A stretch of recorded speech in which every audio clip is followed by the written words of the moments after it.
प्रचण्डको यो महाधिवेशनबाट नेपाली क्रान्तिको तपाईँको चाहिँ त्यहाँ रहेका साथीहरूको भविष्यकाल अन्धकार छ।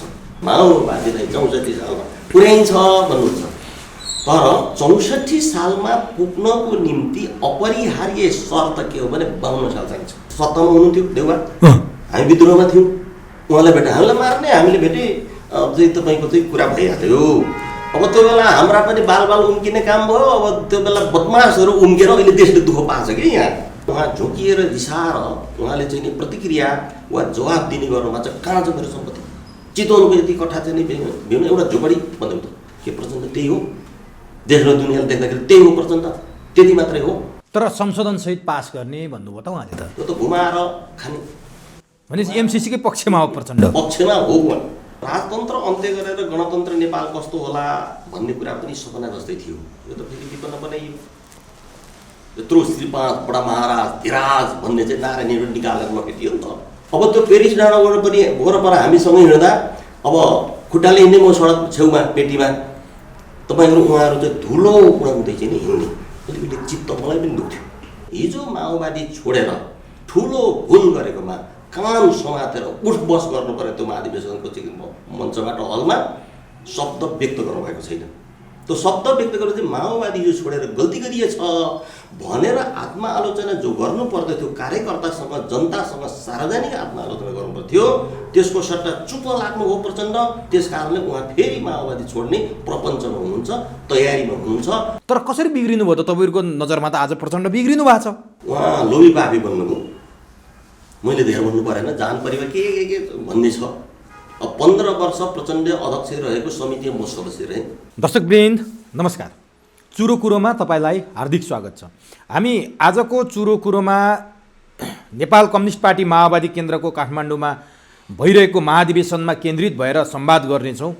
कुनै समय नेकपा माओवादी केन्द्रकै नेताको रूपमा परिचय बनाउनुभएका, माओवादी जनयुद्धमा सहभागी हुनुभएका, त्यसपछि माओवादीले चुनाव जितिसकेपछि मन्त्री पनि भइसक्नुभएका पूर्व मन्त्री एवं माओवादी कम्युनिस्ट नेपालका यति बेला उहाँ संरक्षकको भूमिकामा हुनुहुन्छ गोपाल किरातीसँग संवाद गर्दैछौँ।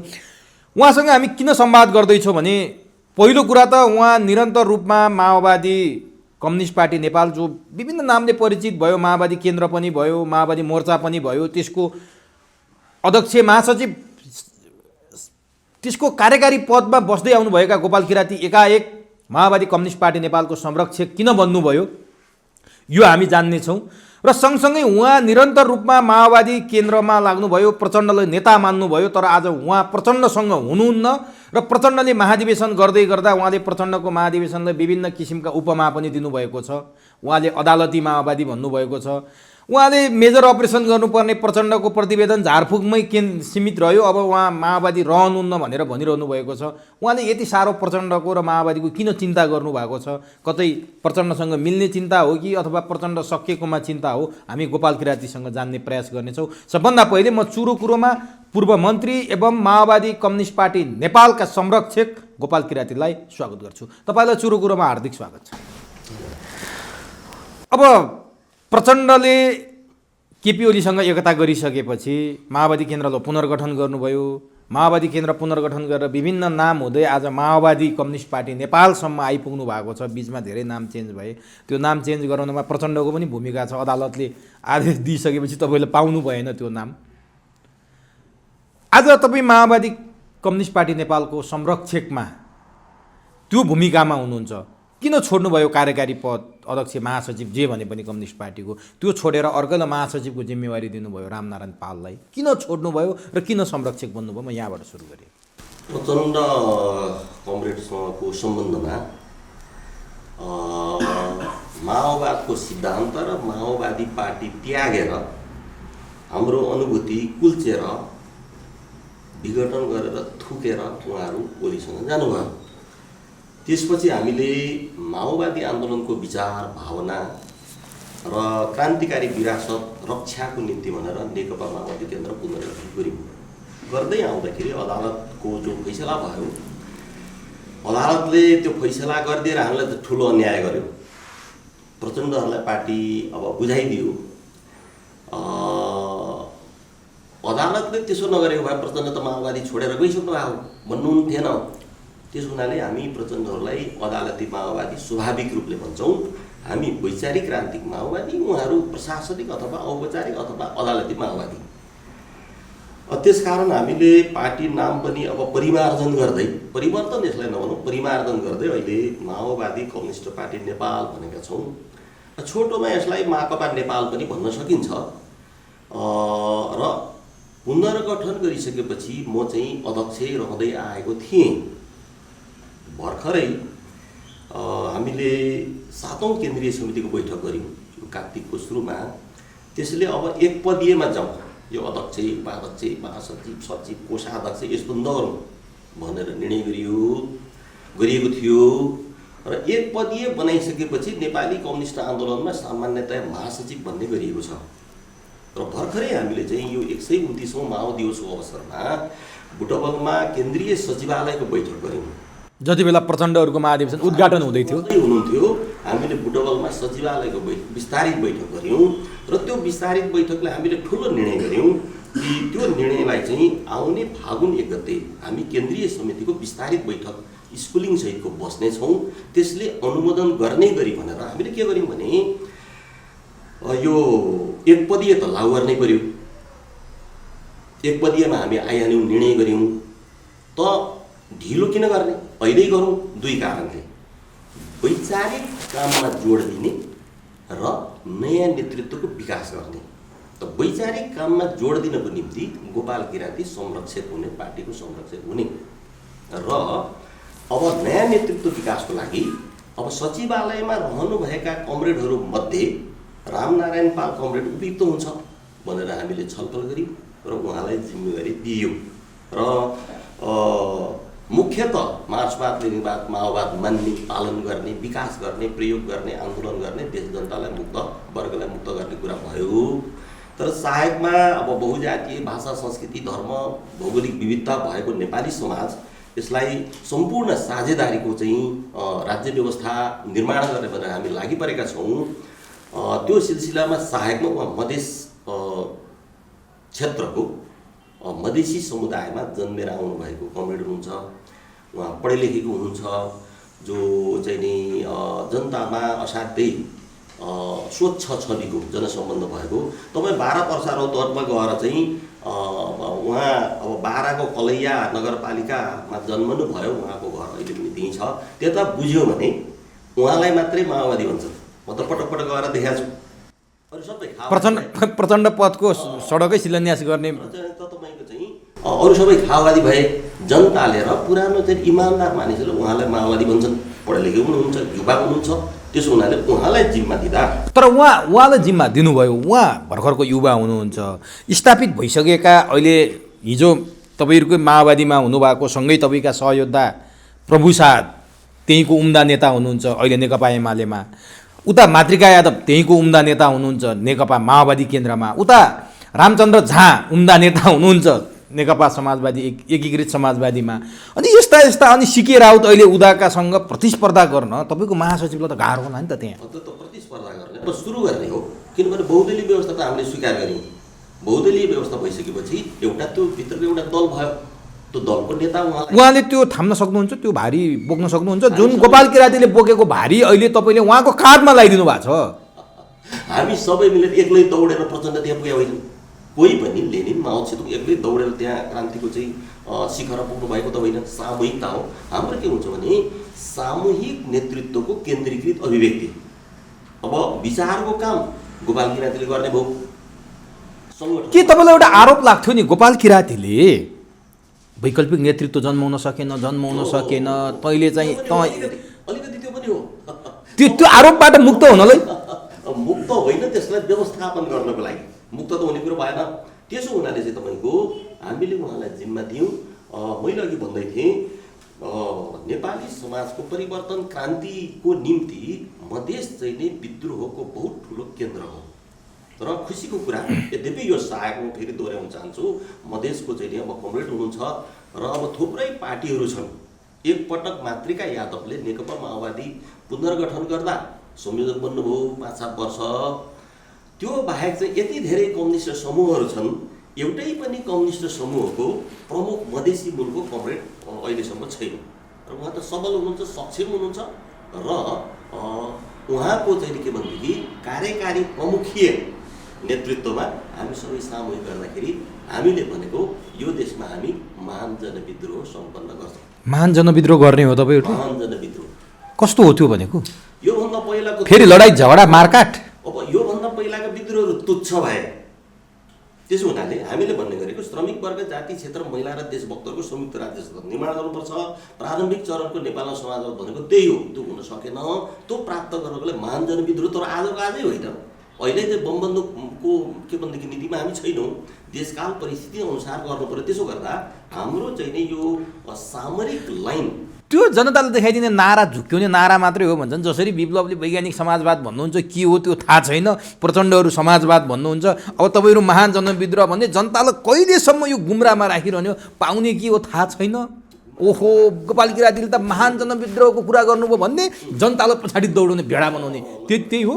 त्यो भेडा चाहिँ जनता, नेपाली जनता भेडा छैनन्, कतिपय होलान्, तर मुख्य रूपले अब हाम्रो सामरिक चाहिँ हाम्रो वर्ग सङ्घर्षको कार्यदिशा अथवा लाइन के हो भने शान्तिपूर्ण सडक आन्दोलन हुँदै निर्वाचन उपयोगको कार्यनीति, महान जनविद्रोहको रणनीति, नेताहरूको खराब चरित्रले गर्दा, अवसरवादी, घुँडा टेकुवा, आत्मसमर्पणवादी चरित्रले गर्दा हिजोका जनविद्रोहहरू तुच्छ जनविद्रोहमा परिणत भए।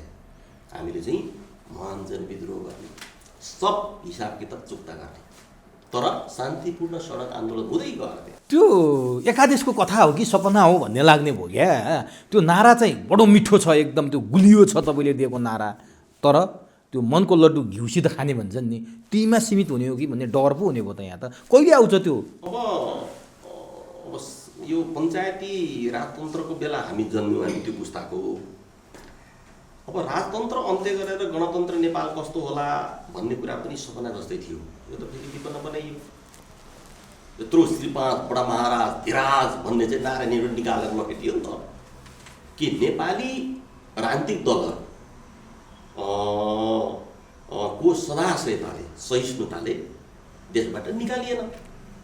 तर तपाईँले भनेको कुरा पनि ठिक छ, निकालियो त। निकालिसकेपछि के भयो त? आज भनिसकेपछि महान जनविद्रोह सम्भव छ, किनभने त्यो आवश्यक छ।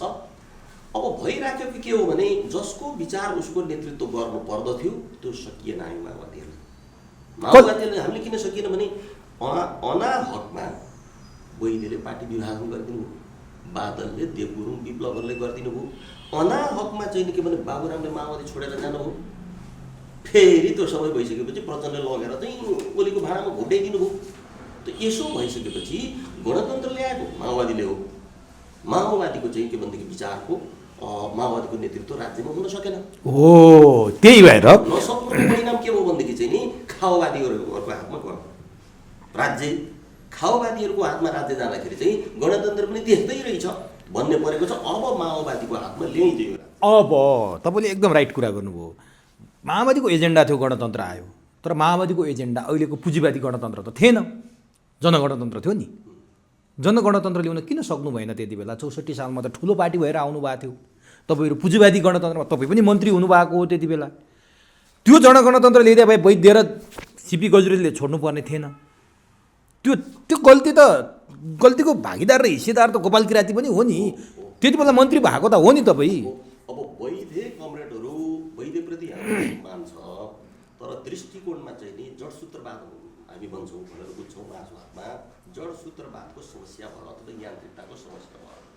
नयाँ जनवादी गणतन्त्र भनेर जनयुद्ध लडियो, तर नयाँ जनवादी गणतन्त्रको निम्ति शक्ति सन्तुलन मिलेन। राष्ट्रिय अन्तर्राष्ट्रिय शक्ति सन्तुलन मिल्नु पर्यो। त्यो भनेको चाहिँ नयाँ जनवादी गणतन्त्र भनेको चाहिँ जनमुक्ति सेनाले काठमाडौँको अथवा त्यो बेलाको शाही सेनाको जङ्गी अड्डा कब्जा गर्नु परेको त हामीले सकेनौँ। नसक्ने परिस्थितिमा वार्ता संवाद हुनु, फौजी होइन राजनीतिक समाधान गर्ने भनेपछि लोकतान्त्रिक गणतन्त्र। हामी माओवादी चुनाव बैठक भन्छौँ। 7 दलसँगको चाहिँ नि 12 वधी समझदारी अनि जनआन्दोलन हुँदै शान्ति सम्झौता गर्दै आउनु पर्यो। आइसकेपछि वैद्यहरूले जो भन्नुभयो किन सकिनस् त प्रचण्डहरूले चाहिँ नयाँ जनवादी गणतन्त्र किन छोडेको भन्ने हाम्रो प्रश्न छैन। हाम्रो प्रश्न छैन। तपाईँको चाहिँ नि शक्ति सन्तुलनको आधारमा हामीले नसक्ने भयौँ। शान्ति सम्झौता जो गरेर माओवादी आयौँ, हामी हारेर आएका होइनौँ, जितेर आएको पनि होइन। फेरि पुरानो राज्य सत्ताले हामीलाई पुरै समाप्त पारेर के भनेदेखि चाहिँ उसले जितेर आएको वा पुरानो राज्य सत्ताले हारेर आएको पनि सम्झौता भनियो नि त, विस्तृत शान्ति सम्झौता नामै त्यसको त्यस्तो छ। भने चाहिँ गडबड कहाँनिर भयो त? भइसकेपछि अब संविधान सभामा हामी आयौँ। लोकतान्त्रिक गणतन्त्र नेपाल घोषणा गर्न संविधान सभामा हामी आयौँ, गणतन्त्र घोषणा गर्यौँ। त्यसपछि नयाँ जनवादी संविधान होइन कि नयाँ जनवादी संविधानले काङ्ग्रेसलाई निषेध गर्छ, सम्पूर्ण रूपले एमालेहरूलाई निषेध गर्छ, राप्रपा सबैलाई निषेध गर्छ। निषेध गरेर होइन, सहमति समझदारीमा चाहिँ गर्नुपर्ने भयो संविधान सभा भइसकेपछि। र संविधान सभामा तपाईँले भन्नुभयो हामी ठुलो पार्टी थियौँ, तर 2/3 बहुमत माओवादीसँग पुग्दैन थियो। त ठुलो पार्टी भए पनि सरकार बनाउनलाई 51% पनि पुग्दैन थियो, मिलिजुली सरकार बनाउनु पर्दथ्यो। त्यो स्थितिमा चाहिँ अधिकतम प्रगतिशील संविधान बन्थ्यो, बन्ने परिस्थिति भएकै हो। काङ्ग्रेस र एमालेलाई त्यो बेला चाहिँ नि प्रचण्ड र बाबुराम भट्टराईले घिसारेर ल्याउने काम गर्नुभएकै हो। अधिकतम प्रगतिशील संविधान बन्थ्यो, तर वैद्यहरूले नयाँ जनवादी संविधान खोज्नु त्यो सम्भव थिएन। र अधिकतम प्रगतिशील संविधान बनाउने अन्तिम स्थितिमा वैद्य विप्लव बादलहरूले बाँड्नु माओवादी। यता अन्तर्कलह देखाएपछि काङ्ग्रेस एमाले पछि हट्न चाहिँ सजिलो भयो। अधिकतम प्रगतिशील संविधान बन्न सकेन।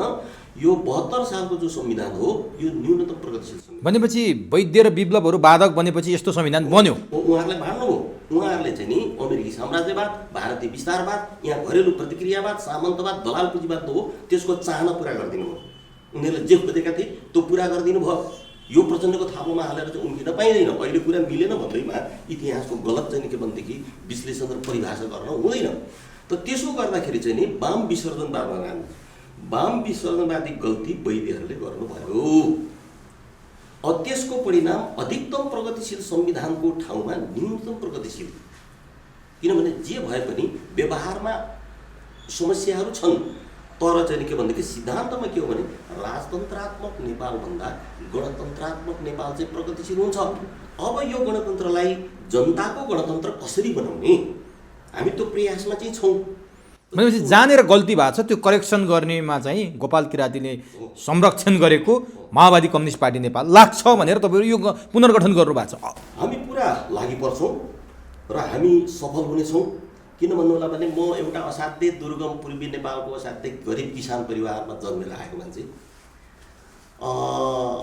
यत्रो महाराज धिराज बडालाई चाहिँ नि हामी अन्त्य गर्छौँ भन्नु बडा गाह्रो हुन्थ्यो। गऱ्यौँ त हामी जस्तै भुरे बारे सब मिलेर चाहिँ बजाएर चाहिँ अब तँलाई यो प्रचण्ड कुन ठुलो मान्छे हो। एउटा गरिब किसान परिवारको आज चाहिँ जो अभिजातको बन्नुभएको छ त्यस्तो त प्रचण्ड हुनुहुन्थेन। अनि पछि बढीमा शिक्षक हुनुहुन्थ्यो। कहाँबाट त्यस्तो बन्नुभयो प्रचण्ड? हिजो त तपाईँहरूले त्यत्रो कमान्डर माने। नेपाली समाजको आवश्यकता परिवर्तन, त्यो परिवर्तनको लागि क्रान्तिको लागि पार्टी, त्यो पार्टीको यसै गरी चाहिँ नि जसरी हामीले रामनारायण पाल कमरेडलाई अहिले महासचिव जिम्मा चाहिँ अब जिम्मेवारी चाहिँ पार्टीले निर्णय गरेको छ, त्यसरी उहाँलाई जिम्मा दियो। गर्दै ल्याउँदा भयो। तर कसरी बिग्रिनु भयो त तपाईँहरूको नजरमा? त आज प्रचण्ड बिग्रिनु भएको छ। उहाँ लोभी पापी बन्नुभयो। मैले धेरै भन्नु परेन, जान परिवार के भन्ने छ। अब 15 वर्ष प्रचण्ड अध्यक्ष रहेको समितिमा म सदस्य रहेँ। सकेको जानेको अब बिना हिचकिचाहट साथ दिएकै हो। आज तपाईँहरूले यसरी आलोचना गर्नुभयो यो संविधानमा पूर्ण प्रगतिशील संविधान बन्न सकेन भनेर भनिरहनु भएको छ। अधिकतम प्रगतिशील बन्न सकेन भन्नु, आंशिक बन्यो भन्ने तपाईँको कुरा छ। तर प्रचण्डहरूले जुन दिन तपाईँको विस्तारित बैठक बसिरहेको थियो त्यही बेला महाधिवेशन उद्घाटन गर्दै गर्दा देशका प्रधानमन्त्री शेरबहादुर देउबा, जो तपाईँहरूको भाषामा उहाँहरूको वर्ग र तपाईँहरूको वर्गै मिल्दैन, उहाँले त्यही प्रचण्डको अगाडि उभिएर देशका प्रधानमन्त्रीले प्रचण्डको बयान साक्षात् ढङ्गले गरेको त तपाईँले सुन्नुभएको छ। यो देशको परिवर्तन, संविधान सभाको चुनाव, आजका यी सबै कुरा जे भएका छन् प्रचण्डले गर्नुभयो भन्दा मुक्त कण्ठले प्रशंसा गरेको त तपाईँले देख्नुभयो नि। दुईवटा कारण हुन्छ। अहिले त गठबन्धन चाहिँको अब पहल कदमी प्रचण्ड माधव नेपालहरूले गर्नुभएको हो।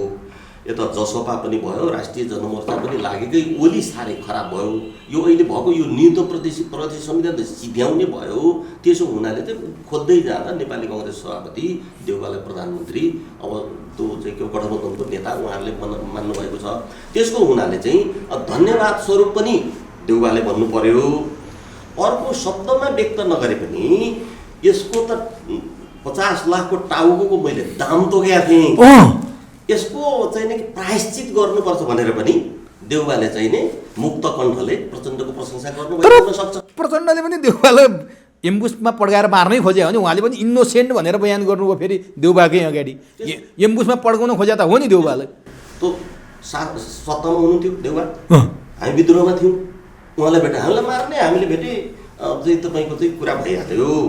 अब त्यो बेला हाम्रा पनि बाल उम्किने काम भयो। अब त्यो बेला बदमासहरू उम्केर अहिले देशले दुःख पाएको छ कि यहाँ।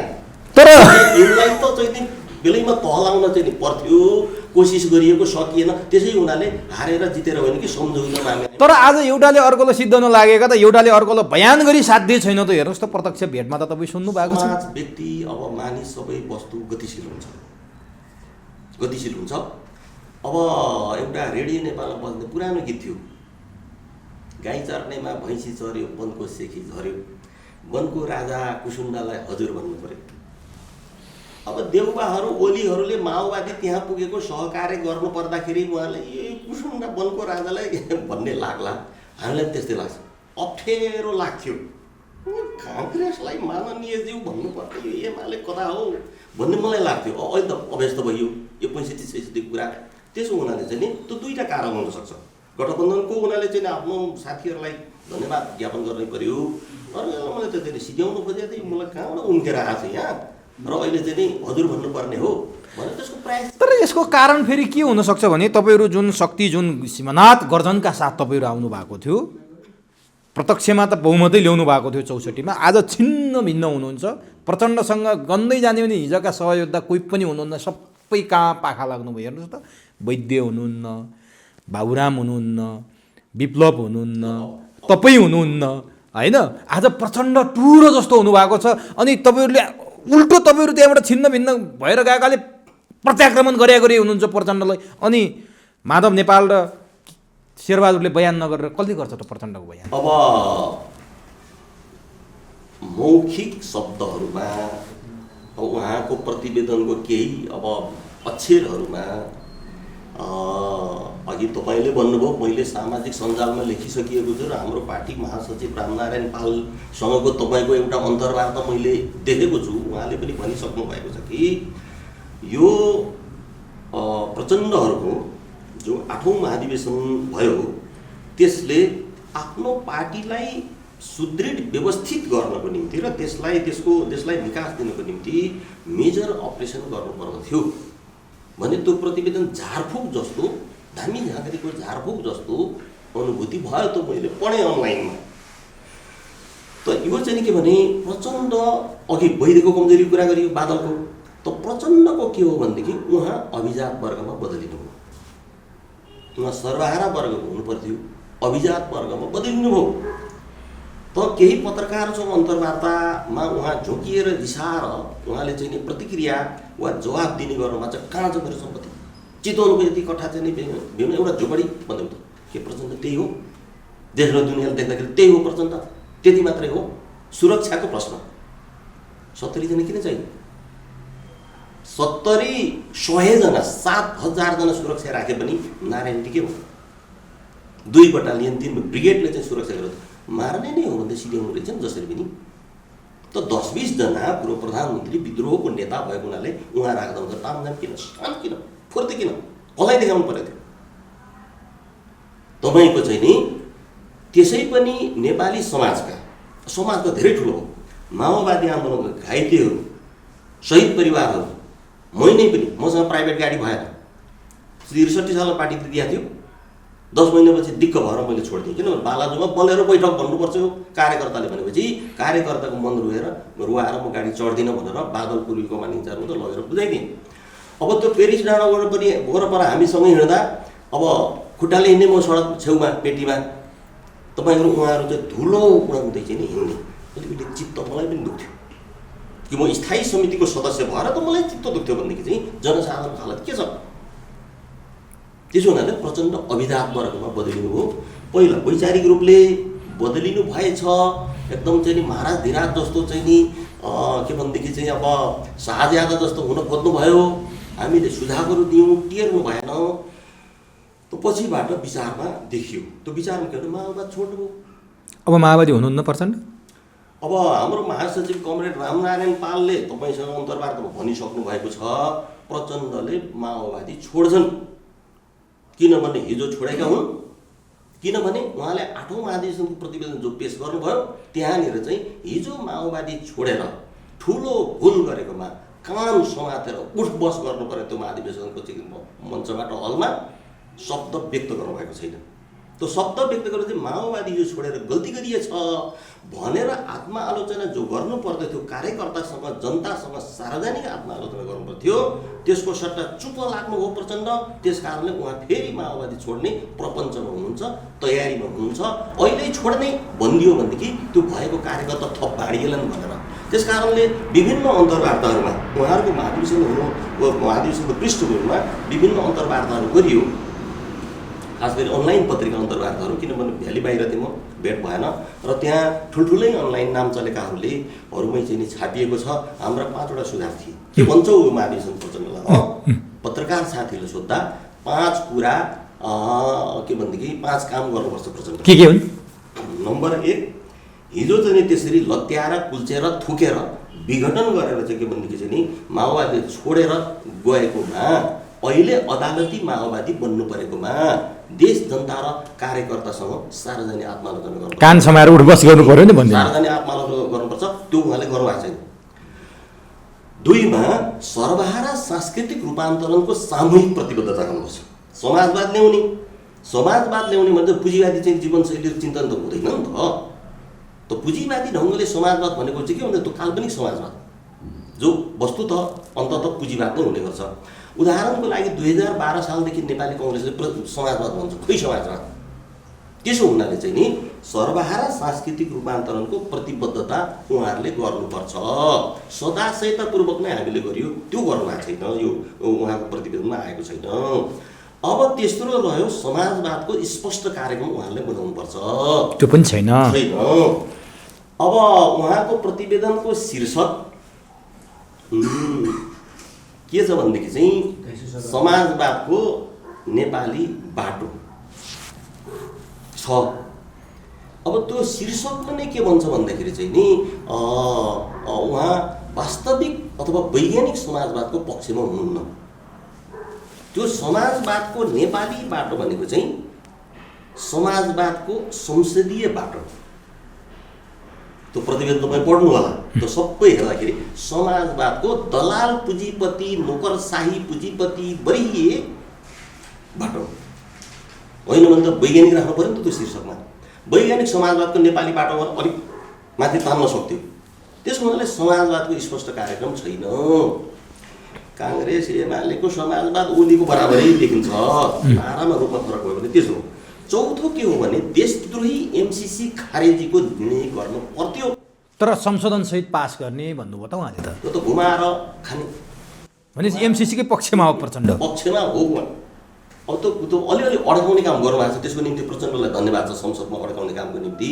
तर घुमाएर त्यो किन अड्काउने काम भन्दाखेरि जनता र देशले जनताले फेरि चाहिँ नि खाल्डोमा जाक्लान भनेर हो, घुमाएर कमिसन खाने होला।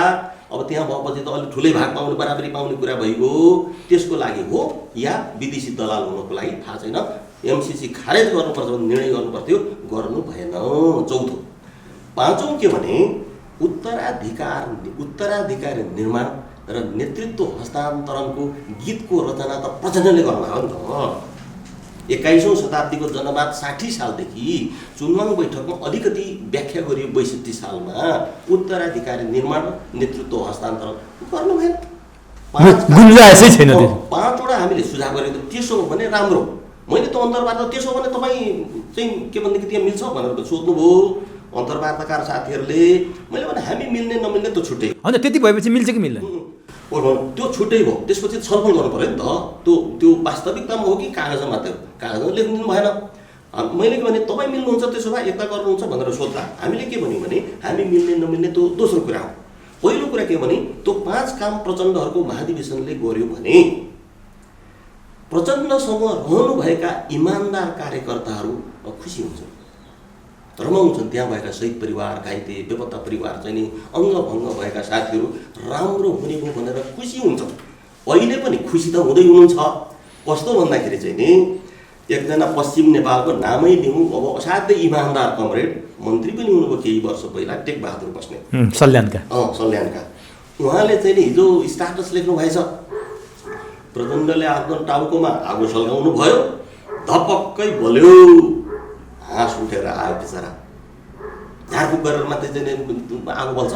यद्यपि टेकबहादुर बस्नेत असाध्यै इमान्दार चाहिँ कमरेड हो, म उहाँप्रति सम्मान गर्छु र हाम्रो व्यक्तिगत राम्रो सम्बन्ध छ। झुक्क्याउनलाई माछा बेहुता गाउँघरमा खेलाइदियो र माछा समाउने बेला देखाउने बेला यसो, अनि समाउने बेला यसो गरिन्छ नि त। बुढा प्रचण्ड त्यही गर्दै हुनुहुन्छ र 5 काम गर्नु सुझाव गऱ्यौँ, 5 काम गर्नु भएन।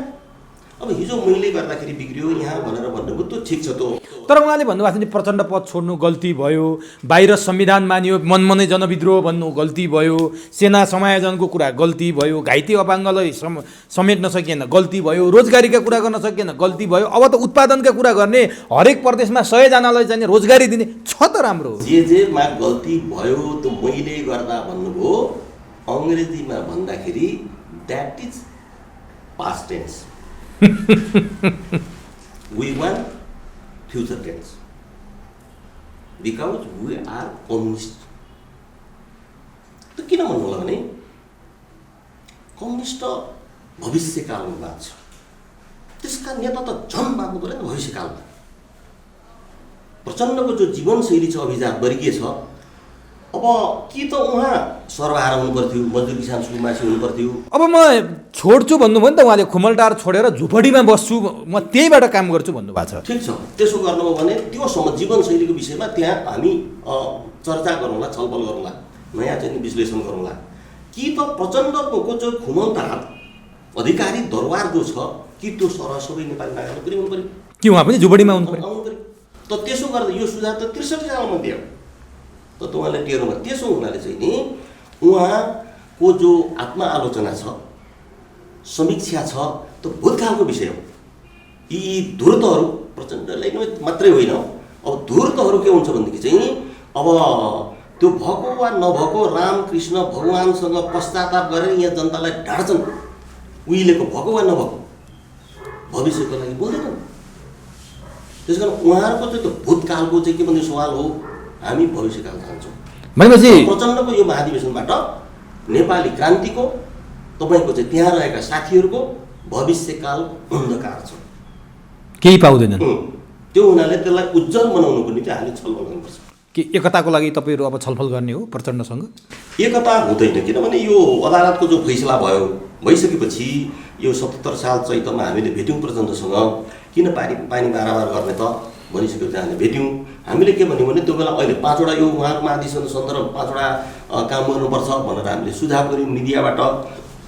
त्यो बेला चैत गत वर्ष चाहिँ 2टा कुरा, सर्वहारा सांस्कृतिक चाहिँ के भन्ने रूपान्तरणको प्रतिबद्धता गर्नुहुन्छ भने र समाजवादको स्पष्ट कार्यक्रम बनाएर अघि बढ्नुहुन्छ भने हामी तपाईँ नजिकै छौँ, तयार छलफल गर्दै जाँदाखेरि 78 साल असारमा कृष्णबहादुर महरा मार्फत के खबर गरियो भने एकता नगरौँ, संयुक्त मोर्चा मात्रै गरौँ। किन भन्दाखेरि चाहिँ नि माओवादी मिल्ने बित्तिकै विदेशी षड्यन्त्र सुरु भइहाल्छ, फेरि तोडफोड चाहिँ नि सुरु भइहाल्छ, संयुक्त मोर्चा मात्रै गरौँ भन्नु, अनि हामीले हुन्छ भनेका छौँ। संयुक्त मोर्चा गणतन्त्र रक्षार्थ संयुक्त मोर्चा लगायतको चाहिँ नि राष्ट्रियता जनता जनजीविका हामी बन्छौँ, त्यस विषयमा मिलेको मुद्दा संयुक्त मोर्चा हुन्छ, एकता हाम्रो तत्काल हुँदैन। र एकता हुनको लागि हामीले चाहिँ विकास गरेका छौँ नयाँ विचारहरू, निर्वाचन प्रणाली समाजवादी बनाउने सम्बन्धमा। यो समाजवादी निर्वाचन प्रणाली चाहियो र तपाईँको चाहिँ नि देशको कार्यकारी प्रमुख चाहिँ भनेदेखि चाहिँ यो शासकीय व्यवस्था सम्बन्धमा लगायतको हामीले 5-7वटा नयाँ नीति विकास गरेका छौँ र चाहिँ त्यो नीति उहाँहरूलाई थाहा पनि छ, मैले पुस्तक उपलब्ध गराएको पनि छु। अब यो उहाँहरूको 8औं महाधिवेशनमा हाम्रो समाजवादको निम्ति हाम्रो नीति चोर नै हो कि भन्ने पनि चर्चा थियो। यता हाम्रो चाहिँ के भनेदेखि अब परिवृत्तमा अब चोर्न सक्नु भएन छ, किनभने त्यो हामीले विकास गरेको समाजवाद सम्बन्धी नीति कार्यक्रम चोरेपछि सर्वहारा हुनैपर्छ, उम्मिनै पाइँदैन। त्यो आँट गर्नु भएन, त्यो आँट गर्नु भएन। उहाँ समाजवाद चाहनुहुन्न, किनभने उहाँ माओवादी रहन चाहनु छोडेर कुन दिन दाउ पारेर फेरि कहाँ पाल्ने। अब त कार्यकर्ताले नमान्ला नि त माओवादी छोड्न, तपाईँ भन्नु होला हामीलाई लाग्ला। कार्यकर्ताले के भन्नु होला प्रचण्डहरूले भन्दाखेरि चाहिँ चुनाव जित्नै नछ, बर्बाद गरेको साथी हो अर्कै वादी, फेरि ओलीसँग ओली वा कसैसँग अब चुनावी गठबन्धन अर्कै वादी बन्नेर चाहिँ नि त्यो भरोसा भएन। यो 8औं महाधिवेशन प्रतिवेदन हेर्दा अरू त हाम्रो छलफल त फेरि हामी गर्दै जान्छौँ। यो गणतन्त्रलाई हेर्ने प्रचण्ड र हाम्रो दृष्टिकोण एउटै हो, जनयुद्धको राजनीतिक उपलब्धि हो, यसको रक्षा गरेर मात्रै अगाडि बढ्न सकिन्छ। हामी अब वैदेशिक विप्लवहरू चाहिँ यो गणतन्त्र यो संविधान खारेज गर्नुहुन्छ र अब राजनीतिमा यहाँनिर चाहिँ प्रचण्डसँग हामी निकट। तर अब म अन्तिमतिर छु, तपाईँले त्यो अधिवेशनबाट केही नपाउने देख्नुभयो सम्भावना? त्यही अधिवेशनको उद्घाटनमा सीपी गजुरेलले एकता गर्ने हो भने यो शर्त मान्नु पर्यो, एमसीसी खारेज गर्नु पर्यो, हिजो 52 सालमा हाम्रो केन्द्रीय कमिटी बैठकले जे निर्णय गरेको थियो त्यो निर्णयमा फर्किनु पर्यो युद्ध हुनुभन्दा अगाडि भनेर प्रचण्डले एउटा शर्त पनि राख्नुभयो। त्यो शर्त पुरा हुने सम्भावना अथवा ती सबै टुक्रा टाक्रा परेका माओवादी जहाँ जहाँ छिन्न भिन्न भएर बस्नु भएको छ ती सबै एकीकृत भएर हिजोको माओवादी बन्ने सम्भावना कति देख्नुहुन्छ? अब यो फुटेको हाँडी जोडिँदैन भन्ने एउटा उखान छ। व्यक्तिहरू एकजुट हुने वा चाहिँ नि अब फुट्ने हुनसक्छ। त्यो सीपी गजुरेलको त्यो सुझाव ठिकै हो, हामी पनि त्यही भन्छौँ कि प्रचण्डहरूसँग एकता गर्दै नगर्ने होइन, देश जनता र श्रमिक वर्गको पक्षमा रूपान्तरित भएको अवस्थामा हामी अझै पनि नजिकै छौँ। सम्भावना छ त्यो? अब यो 5वटा कुरा जो भनियो नि, गत वर्ष चैतमा 2टा, अहिले 5वटा, त्यो 5 काम गर्न तयार हुनुभयो भने उहाँको प्रतिवेदन त्यो छैन, हामी त नजिकै छौँ भन्छौँ। अब अर्को उहाँहरू 64 सालमा पुग्ने भन्नु पनि उहाँहरूले भनिराख्नु भएको छ, माओवादीलाई 64 सालमा पुर्याइन्छ भन्नुहुन्छ। तर 64 सालमा पुग्नको निम्ति अपरिहार्य शर्त के हो भने 52 साल चाहिन्छ बन्नु भन्यो भने। 52 सालको जस्तो शुद्ध देश जनता वर्गप्रतिको 100% इमानदार त्यसो हुनुपर्छ जस्तो पनि लेख्नु भएको छ। हुन सक्छन् माओवादीभित्रकै उमेरजी। मेरो अनुभव के छ, 65 सालमा मन्त्री भइसकेपछि मेरो अनुभव के छ भने अब त्यो दुर्गम गाउँ ठाउँमा जन्मेर हुर्केर आएको, कसरी मन्त्रालय चलाउने अब थाहा थिएन। अर्को त फेरि म राजनीतिक कार्यकर्ता, राज्य सत्ता परिवर्तनको निम्ति हिँडेको कार्यकर्ता हुनाले मन्त्रालयको जिम्मेवारीमा आश्चर्य पनि लागेन। काम कसरी गर्ने होला भनेर चाहिँ 1 महिना म हाँसिनँ। मन्त्रीको कुर्सीमा बसिसकेपछि कर्मचारी के हो, नियम के हो, कानुन के हो, संविधान के हो, कता चाहिँ बजेटहरू के कसा हुन् भनेर त्यो थाहा पाउनको निम्ति म हाँसिनँ 1 महिना भनेको चाहिँ असाध्यै गम्भीर भयो। बदनाम पुगिन्छ कि कहीँ फसिन्छ कि कर्मचारीले खत्तम पारिहाल्छन् भन्थे के होला। 1 महिना म हाँसिनँ र चाहिँ 1 महिनामा त्यो सबै विधि विधान नीति नियम कानुन बुझिसकेपछि बल्ल म हाँसेँ 31औं दिनमा। त्यो उदाहरणको लागि 31औं 30 भयो होला 35 भयो होला, मेरो अनुभव त्यो छ। तर माओवादी पार्टीकै मभन्दा अझै सिनियर नेताहरू 1 महिनासम्म मन्त्री भएपछि 1 महिनासम्म हाँसेकै गर्नु। अनि त्यसपछि बिस्तारै व्यक्त नभन्दै रुने क्रम सुरु भयो। त्यो अन्तर के हो त भन्दाखेरि मैले जिम्मेवारी बोध गरेँ, यो मपायित्वको कुरा होइन, बडा जिम्मेवारी गम्भीरताका साथ बोध गरेर म गम्भीर भएँ। उहाँहरू चाहिँ जिन्दगीमा भेटियो सामेवा, महिना 2 महिना हाँसे गर्नु भनेपछि जिम्मेवारी बोध गरेपछि एकता सम्भव छ, फर्किनु पर्यो 52 सालमा। त त्यसो हुनाले चाहिँ तपाईँको समाजवाद बनाउने निर्वाचन प्रणाली यही कायम राखेर राज्यको आर्थिक, उहाँले चाहिँ त्यो प्रचण्डको प्रतिवेदन के छ भने संविधानमा केही संशोधन भन्ने शब्द छ, त्यहाँ टाइप गर्नले बिगार्यो या उहाँकै त्यही हो। यदि उहाँकै प्रचण्डकै त्यही हो भने केही संशोधन पुग्छ। के हो त्यो भने? केही संशोधन अरे यो संविधानको गुणात्मक चाहिँ के भने पुनर्लेखन गर्न जरुरी छ। गुणात्मक पुनर्लेखन गर्न जरुरी छ। अनि मात्रै मजदुर के भनेदेखि श्रमिक वर्ग, जाति क्षेत्र, महिला र देशभक्तहरूको संयुक्त राज्य सत्ता हुन्छ जो समाजवाद हो भने केही संशोधन भनिसकेपछि मैले अघि नै भने 21औं शताब्दीमा समाजवादको नेपाली बाटो शीर्षक चाहिँ छ, तर त्यो भित्रपट्टि नदेखिने अक्षर भित्रपट्टि तपाईँको चाहिँ नि पानी रङमा त्यो भित्र प्रचण्डले के लेख्नु भएको छ र उहाँहरूले पारित गर्नुभयो भने 21औं शताब्दीमा समाजवादको दलाल पुँजीवादी संसदीय बाटो तपाईँको आँखाले त्यो देख्यो। अनि त्यो अब अन्तिममा राम कार्कीले पूरक हो कि अब उहाँको प्यारालाल हो कि 2 लाइन सङ्घर्ष भनेर अर्को प्रतिवेदन चाहिँ पेश गर्नुभएको छ, त्यसले चाहिँ तपाईँले देखेको त्यो खाली ठाउँ भ्याकेन्ट छ नि जहाँ जहाँ त्यो भर्छ। उहाँले जो अभ्यास गर्नुभयो 7औं महाधिवेशन हेटौँडामा मैले फरक मात्र राखेको थिएँ। अर्कैसँग त्यो अब देशव्यापी र महाधिवेशन सङ्घर्ष गरियो।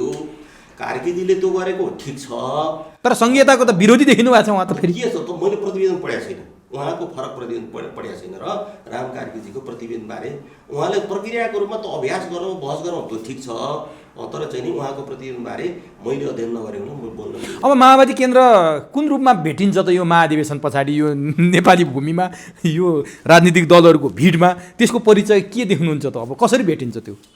होइन, आउने निर्वाचनमा त थोर बहुत उहाँहरूको स्थान हुन्छ नै। तपाईँको चाहिँ नि जो अघि 5वटा भने 5 काम गर्नु हो शुभकामना भनिएको थियो, त्यो 5 काम गर्नु भएन। त्यस कारणले धराशायी हुनबाट कसैले रोक्न सक्दैन प्रचण्डलाई चाहिँ, किन भन्दा प्रचण्ड पद छोडिदिनु भयो। अब धराशयी हुनबाट कसैले रोक्न नसक्ने। अब गोपाल किरातीले राम राम भन्ने हो, कहाँ थाप्न सक्छ कि सक्दैन? होइन, कहाँ थाप्ने कुरै भएन, किनभने हाम्रो कुरा त उहाँ मान्नुहुन्न। 5 काम गर्न अझै तयार हुनुपर्छ। त्यो 5 काम गर्न हुँदैन भनेर महाधिवेशन प्रतिवेदन रोकेको छैन नि त। यदि उहाँहरू तयार हुनुहुन्छ भने मैले नदोहोऱ्याउँ, लामो हुन्छ 5 काम जो भनियो, त्यो 5 काम गर्न अझै तयार हुनुभयो भने हामी कहाँ हाल्छौँ। हस्, समय दिनुभयो, अत्यन्त महत्त्वपूर्ण भनाइ राखिदिनु भयो, यसका लागि तपाईँलाई हार्दिक धन्यवाद।